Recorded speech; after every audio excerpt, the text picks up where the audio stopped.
आज जो है हमारा चैप्टर, जो पहला एक्सप्रेशन हम लोग पढ़ने वाले हैं आज का, वो है self inductance of a long solenoid. मान लीजिए ये हमारा एक सोलेनॉइड है, ठीक है, और इस सोलेनॉइड में क्या क्या है, एन क्या है, एन है नंबर ऑफ टर्न्स पर यूनिट लेंथ, एन है नंबर ऑफ टर्न्स पर यूनिट लेंथ। देख रहे हैं आप, ये सोलेनॉइड का नंबर ऑफ, अगर पिक्चर ब्लर भी दिख रहा है तो फोटो खींच के भेज देंगे, अभी फिर उसको दोबारा भी रिपीट कर देंगे। आई क्या है, आई है current in each turn, her turn में जो करंट है ना वो है आई, ठीक है। एल क्या है, एल है मान लो length of solenoid, length of solenoid जिसकी लंबाई है वो। अब क्या होगा कि सोलेनॉइड के अंदर मैग्नेटिक फील्ड होता है, हम सब जानते हैं, लॉन्ग सोलेनॉइड लेके चल रहे हैं, लेकिन लेंथ एल है। लॉन्ग सोलेनॉइड मतलब इसका रेडियस जो होगा ना उसकी तुलना में सोलेनॉइड का लेंथ ज्यादा है। मान लो इसका रेडियस है स्मॉल आर, रेडियस है स्मॉल आर, स्मॉल आर हो गया आपका रेडियस ऑफ द सोलेनॉइड। ना आप ही बताइए इसका एक टर्न से कितना फ्लक्स लिंक्ड होगा। इसका एक टर्न ऐसा सर्कुलर टर्न होगा, रेडियस आर है, मैग्नेटिक फील्ड हमेशा अलोंग द एक्सिस होता है, सोलेनॉइड का मैग्नेटिक फील्ड हमेशा अलोंग द एक्सिस होता है, और एरिया वेक्टर इधर ही जा रहा है, बीच का एंगल तो जीरो होगा। तो ऐसा बहुत सारा सर्कुलर टर्न बना हुआ है सोलेनॉइड में, सर्कुलर टर्न। तो एक टर्न से कितना फ्लक्स होगा वो देख रहे हैं। Now flux linked with each turn of the solenoid, solenoid के हर एक टर्न से कितना फ्लक्स जुड़ा हुआ है। फ्लक्स का फॉर्मूला होता है B dot delta S. B हो गया magnetic field mu naught N I, और एरिया हो गया पाई आर स्क्वायर। दिख रहा है, B dot delta S cos 0 1 होता है, mu naught N I pi R square. कहीं कोई दिक्कत नहीं, mu naught N I pi R square B का फॉर्मूला था। यह बी कितना है आप लिखे होते ना, ऐसा ना जाएगा ना, थोड़ा सा शॉर्टकट मारते रहे। कितना बी क्या है, क्या है, तो देयरफॉर टोटल फ्लक्स एक टर्न में इतना फ्लक्स है। टोटल कितना टर्न है, एन क्या है, एन है नंबर ऑफ टर्न्स पर यूनिट लेंथ, 1 मीटर लेंथ में एन टर्न, तो एन मीटर लेंथ में कितना टर्न, 1 मीटर लेंथ में जब एन टर्न है तो एन मीटर लेंथ में एन इंटू एल टर्न हो जाएगा। तो total flux phi total is equal to जितना टर्न है N into L into flux through each turn. ये हम क्या लिखे फिर से बताओ, हम बताते हैं। टोटल फ्लक्स निकालने के लिए जितना टर्न है, एक टर्न में इतना फ्लक्स था, तो टोटल फ्लक्स के लिए टोटल नंबर ऑफ टर्न्स को एक फ्लक्स का टर्न से मल्टीप्लाई करना होगा, यानी कि flux total is equal to कितना होगा भाई, N into L, N into L को मल्टीप्लाई करना होगा mu naught N I into pi R square से। कहीं कोई तकलीफ नहीं, बहुत प्यार से देखिए। तो हर्ष का क्या मैसेज है भाई, आवाज कट रहा है, ओके। हर्ष हम कोशिश करेंगे कि नेटवर्क ठीक हो जाए, मेरा नेटवर्क शायद ठीक है, फिर भी अगर दिक्कत हो रहा है तो हम रिकॉर्ड ऑन रखें, रिकॉर्डिंग हो जा रहा है। देखिए mu naught N square pi R square L, बाहर में कौन निकल गया, आई। क्यों बाहर में आई निकाल दिए, क्योंकि म्यू नॉट कांस्टेंट होता है, N number of turns per length constant है, पाई कांस्टेंट है, रेडियस कांस्टेंट, लेंथ कांस्टेंट है। अगर इसमें ईएमएफ इंड्यूस हो रहा है सेल्फ इंडक्शन से, तो क्या चेंज हुआ, करंट ना। तो फ्लक्स इज इक्वल टू ये जो वैल्यू आया, इक्वेशन नंबर 2 आया ये, ठीक है। हम तो यहाँ लास्ट में लिख रहे हैं, इधर साइड लास्ट में लिख रहे हैं, देखिए लास्ट में लिख रहे हैं हल्का सा। तो since flux is equal to formula होता है L I, equation number 3। Equation number 2 में flux is equal to bracket में पूरा कांस्टेंट आई बार, और हम लोग पढ़े हुए हैं flux is equal to L I. गौर कीजिए, फाई की जगह फाई है, आई की जगह आई है, तो ब्रैकेट में जो चीज है वो कांस्टेंट किसके जगह होगा, एल। कंपेयर करिए इक्वेशन 2 और 3 को, comparing equation 2 and 3, L is equal to mu naught N square pi R square L. गौर कीजिए, ये फॉर्मूला भी ना भूले और इसको याद भी कर ले। This is self inductance of a long solenoid, mu naught N square pi R square L. और इस फॉर्मूले को देख के ये भी समझ में आता है कि इंडक्टेंस किसी भी इंडक्टर का सिर्फ और सिर्फ ज्योमेट्री पे डिपेंड करता है। Inductance depends on geometry. ठीक है, अब नंबर ऑफ टर्म्स डबल कर दे, रेडियल डबल कर दे, उसमें क्या फर्क पड़ेगा क्या नहीं तो हम देखेंगे। फिलहाल आप उसको इसमें कोई भी डाउट हो तो पूछिए, तो आगे बढ़ते हैं अभी हम और टॉपिक के ऊपर। हम इसका फोटो खींच के आपको भेज दे रहे हैं वैसे। ठीक है, कोशिश करिए कि आपको आवाज आ जाए। नेटवर्क मेरा भी हो सकता है अभी, हम ये नहीं कर रहे कि मेरा नेटवर्क बहुत बढ़िया है, क्योंकि वही जियो ही भी यूज कर रहे हैं। मेरे इलाके में फाइबर आया ही नहीं है, तो फाइबर जरूर ले लेते हैं, उसका नेटवर्क सुन रहे हैं। ठीक है, हम उसको कॉल भी किए थे कि आ जाए भाई तो दे दो, तो इधर तो लाइट ठीक से नहीं आया, फाइबर कहाँ से आएगा।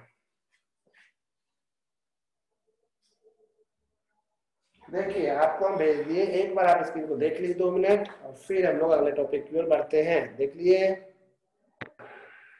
अगला हेडिंग है म्यूचुअल इंडक्शन। म्यूचुअल इंडक्शन, ठीक है, सेल्फ इंडक्शन के बाद अब म्यूचुअल इंडक्शन।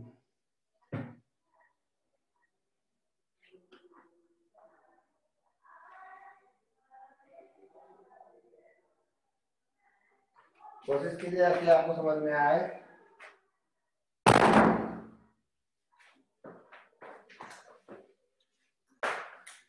देखिए, जैसे आपने अभी अभी सीखा सेल्फ इंडक्शन, ठीक उसी तरह से होता है म्यूचुअल इंडक्शन। इंडक्शन देखो सेल्फ या म्यूचुअल दोनों ही केस में ईएमएफ इंड्यूस होता है। म्यूचुअल क्या है, इसमें दो कॉइल होंगे हमेशा, 2 सेट्स ऑफ कॉइल्स, एक प्राइमरी कॉइल और एक सेकेंडरी कॉइल। प्राइमरी कॉइल का करंट चेंज होगा तो सेकेंडरी कॉइल का, देखो जैसे ये देखो यहाँ 2 sets of coil, one is your primary coil. Primary उस होता है जिसमें पहले से ही करंट है, पहले से करंट है। मान लो ये पीछे का वायर आएगा वायर, तो पहले से करंट है, करंट को हाथ घुमाएंगे तो अंगूठा ऐसे जाएगा, करंट ऐसे आ रहा है ना, तो अंगूठा ऐसे जाएगा, ऐसे अंगूठा जाएगा, इसका मतलब इस डायरेक्शन में मैग्नेटिक फील्ड होगा।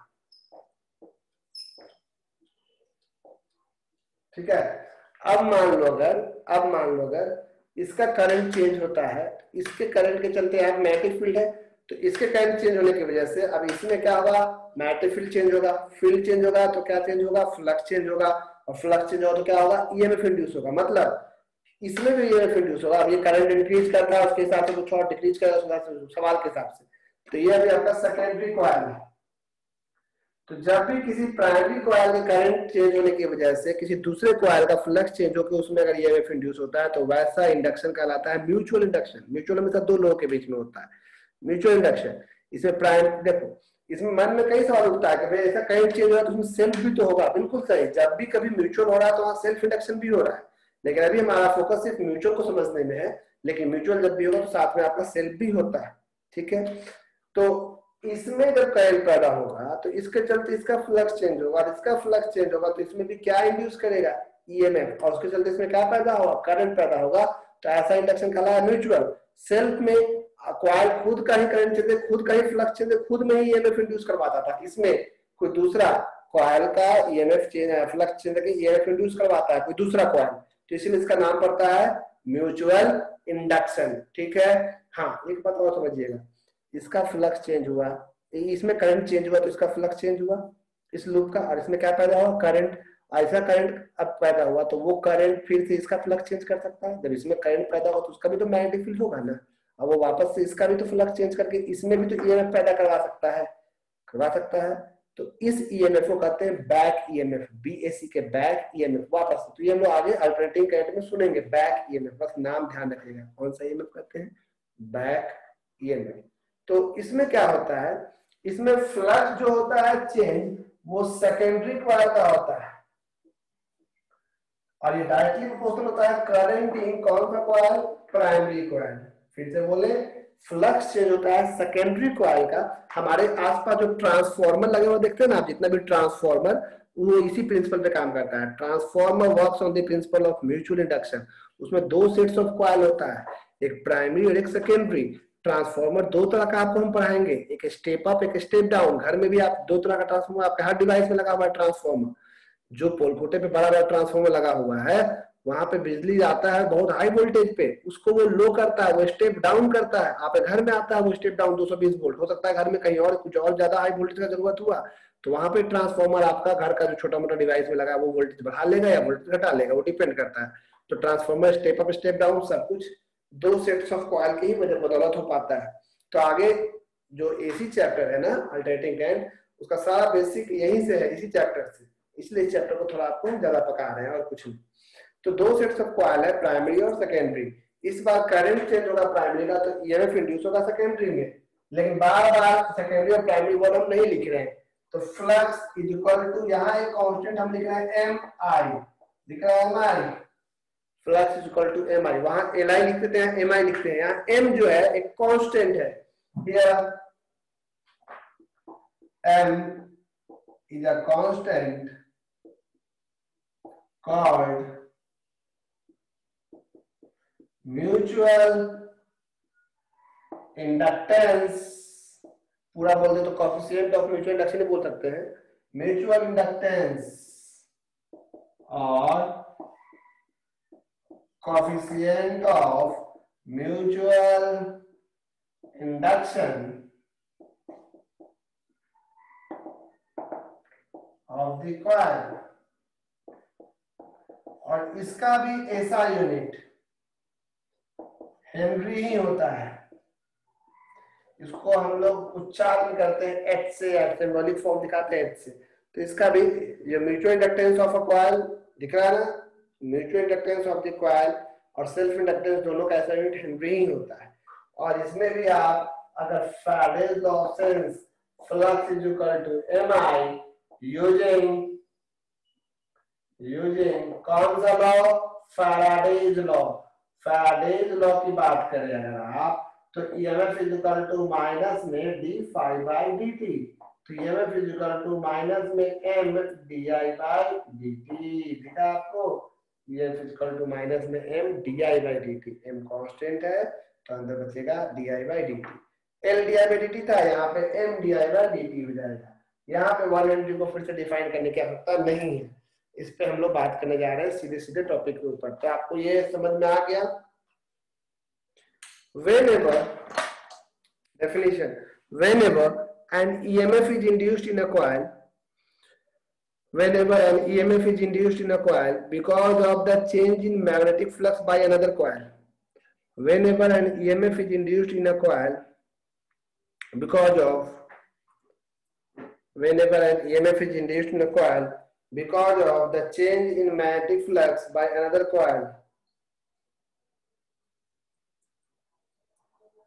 the induction is called mutual induction. The induction is called mutual induction.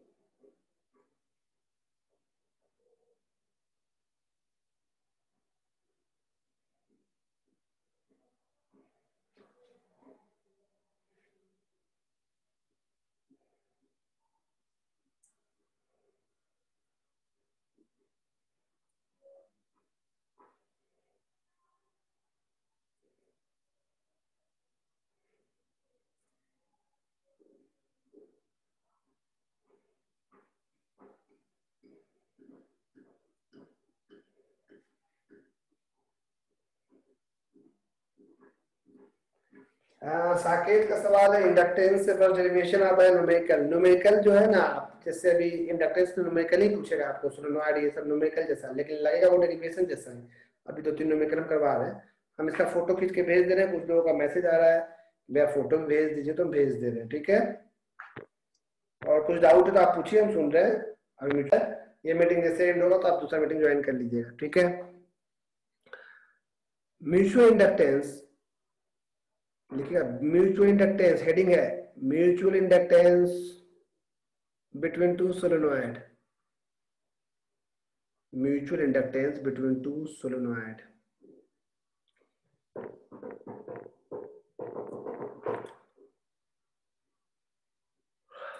नींद आ रहा है जी, आज तुम थक गए। तुम लोग भी सो सकते हो, क्लास में तो तुम लोग को नींद लेना कोई सामने हम रहते तो टेंशन था। पिछले साल भी हर साल बच्चे ऐसे बैठे बैठे सोते रहते थे, तो फिर हम लोग बोलते थे जोर से अगला टॉपिक देखेंगे ऐसे, लेकिन बच्चे जागते थे, लेकिन बोल कहानी तो होते रहेगा। टॉपिक का नाम है mutual inductance between two solenoid, और ये आपके एनसीईआरटी का बोर्ड एग्जाम में जो आएगा वही सब हम बता रहे हैं लाइन से, यही सब पूछता है फिक्स। या तो सेल्फ इंडक्टेंस ऑफ सोलेनॉइड पूछेगा, मिस मत कीजिएगा, इंपॉर्टेंट मार्क कीजिएगा, या तो म्यूचुअल इंडक्टेंस ऑफ सोलेनॉइड, और भी कुछ सवाल इसमें बनेगा, जैसे हम आगे न्यूमेरिकल में उसको बताएंगे। न्यूमेरिकल का भी तो थ्योरी ही पार्ट चल रहा है, वैसे ये न्यूमेरिकल का ही हिस्सा है। मान लीजिए ये एक सोलेनॉइड है, ये थ्योरी और न्यूमेरिकल दोनों ही बन जाता है। कभी अगर थ्योरी के रूप में पूछा तो थ्योरी हो गया, वैल्यू डाल दिया तो न्यूमेरिकल हो गया।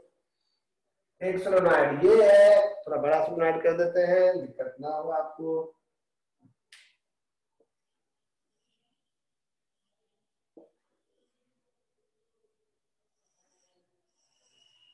देखो एक सोलेनॉइड और इसके अंदर एक और सोलेनॉइड, बेलन जैसा लग सकता है आपको,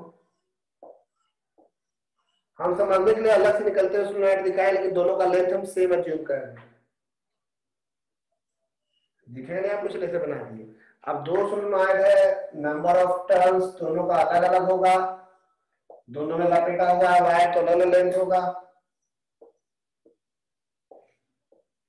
मान लो एक सोलेनॉइड का नाम S1 है जिसका रेडियस है R1, एक सोलेनॉइड जिसका रेडियस है R2, उसका रेडियस है R2 और इसका नाम है solenoid number S2।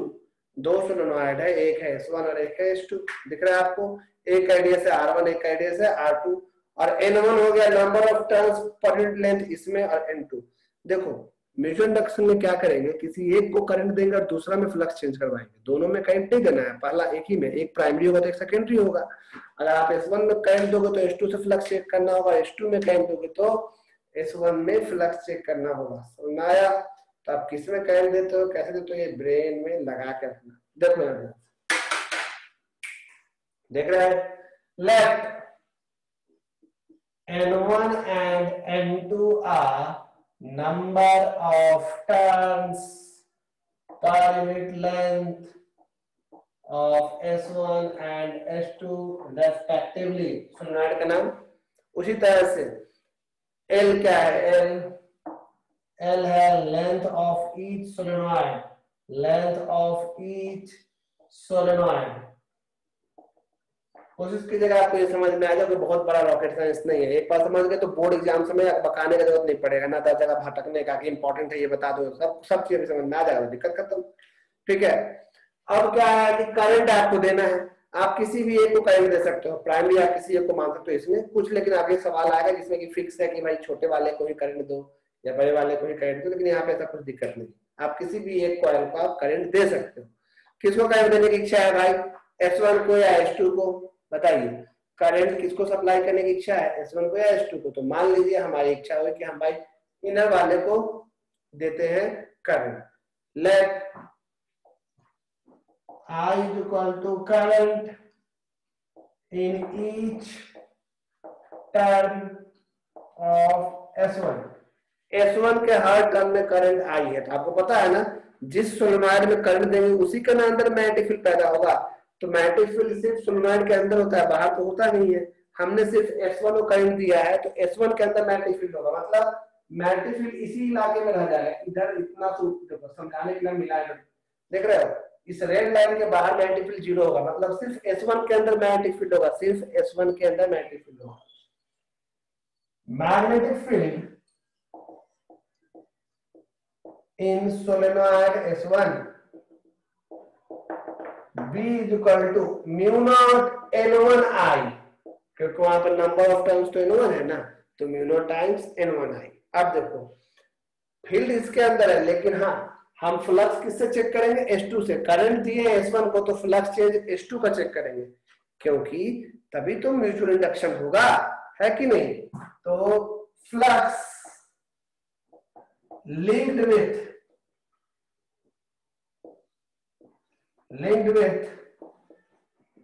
each turn of S2 के हर टर्न से कितना फ्लक्स लिंक होगा वो देखने जा रहे हैं। Flux linked with each turn off S2। यहाँ पे भी नहीं चमक रहा है, हम हटेंगे तब चमकेगा, इसलिए अभी दिख रहा है आपको। Flux is equal to B dot delta S. B का वैल्यू है म्यू नॉट N1I, लेकिन याद रखिएगा फ्लक्स निकालना है S2 से, तो S2 से फ्लक्स निकालना है तो S2 का एरिया तो पाई R1 का स्क्वायर की पाई R2 का स्क्वायर। तो आप बोलिएगा भैया फ्लक्स